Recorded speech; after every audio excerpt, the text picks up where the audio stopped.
Friday night calcio in Serie A. Both Milan clubs in action, both of them drawing. Inter having the chance to go level on points with Milan at the top of the table, but failing to do so. Stuart Robson and Don Hutchison with us to talk more about this. Stuart, you're on the call for this game. Inter, worrying times for them, isn't it? Under Simone Inzaghi, this is their worst run, and they just seemingly can't score goals. No, it is a problem for them. They played OK against Liverpool in the Champions League, couldn't score goals there. They lost to Milan when they dominated the game with Giroud scoring 2 late goals. They only scored the 1 against Napoli, so it's a poor run for them. They lost to Sassuolo as well. And today I thought they tried to play out from the back when it wasn't really on to play out from the back because Genoa were pressing high up the field in the first 20 minutes. They were too slow in possession.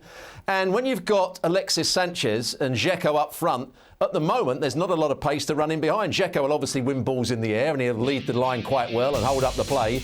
But at the moment, the two aren't combining with each other. So I'm surprised he left Martinez out the side.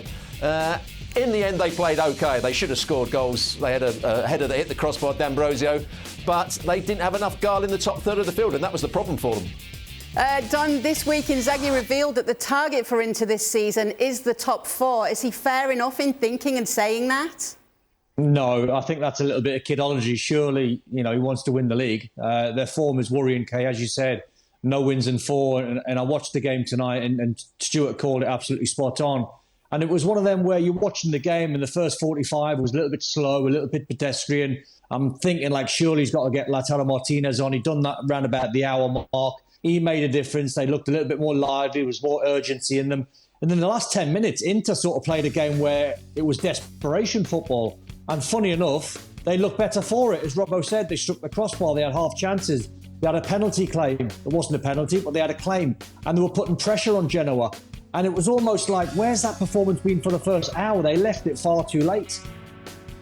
Yeah, Inter playing after Milan on the night, who took on Udinese. That game finished 1-1, as we mentioned, which is why Inter would have been able to go level with their neighbours at the top of the table. As for Milan, though, Robbo, look at this now. That's back-to-back draws against Salernitana and Udinese. Then you think back to that loss against Spezia earlier in January. This is not good enough if you're challenging for the Scudetto, is it? Certainly not. And at the end of the game, they were quite lucky to get a draw out of this. They did the opposite to Inter. They started the game quite well. They got a good goal through Leao. I thought their formation was quite good. They got their fullbacks high up the field. The 2 holding midfield players had 2 jobs to do, holding in midfield and also covering the fullbacks. They had a lot of attacking players. Giroud didn't really affect the game, but Leao always looked a threat. Diaz was getting on the ball and making things happen. But in the second half, Udinese started to take control of the game. Milan became more defensive. The fullbacks went deeper and deeper. And in the end, Udinese played quite well and should have won the game. And Delafeu was a constant threat to them. At the moment, both Inter and Milan aren't playing well enough. So what's going on, Don? Are Milan playing down to the opposition?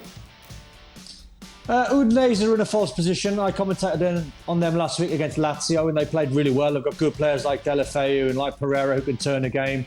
But Milan at San Siro should be beating Udinese. I just worry at the top end of the pitch when you've got Zlatan who's out, who's obviously 40, he's not quick anymore. Giroud's the same. They need Leao, they need Diaz, they need quick players in and around Giroud. And they're getting the defenders back, decent in midfield. It's not far off a Milan full-strength side, but the form again is worrying. I mean, you can look at the form, it depends on how you look at it. You could think, well, unbeaten in 5, not the end of the world, but look at the results, 3 draws in there. So when you're trying to go for a title against the best sides, I mean, the big winners so far is going to be Juve and Napoli, who both play this weekend. So the 2 Milan clubs severely have dropped points. Yeah, and we'll see how those games turn out, because right now it seems that nobody wants to win the Scudetto. Both Robbo and Don will be back with us for Extra Time, and you can always stay up to date with Extra Time when the panel answer your questions by subscribing to our YouTube channel. Thank you very much for watching ESPN FC on YouTube. For more highlights, analysis and exclusive content, be sure to subscribe.